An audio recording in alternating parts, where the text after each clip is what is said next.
Hello guys, mga sangkay. So, andito ko ngayon sa Tagaytay. Kauwi ko lang kanina. So, ayan.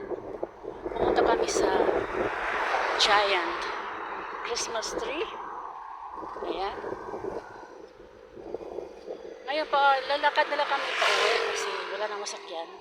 O, diba? Mga gala. So, ayan. Pero safe naman kasi dami naming nadadaanan. Ayan. Meron pa nga kasi Filipino dyan sa tapat. So, walking exercise na din. Yes, walking exercise. Sayang di ko pa maliligo. Sana unti-unti ko siyang maligo. Sa Tagaytay, medyo hindi pa masyadong malamig din. Kaya di ako naka-jacket. So,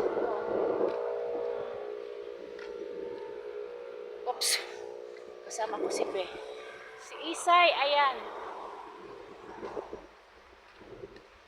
So yun lang, it's bye-bye time. Thank you for watching.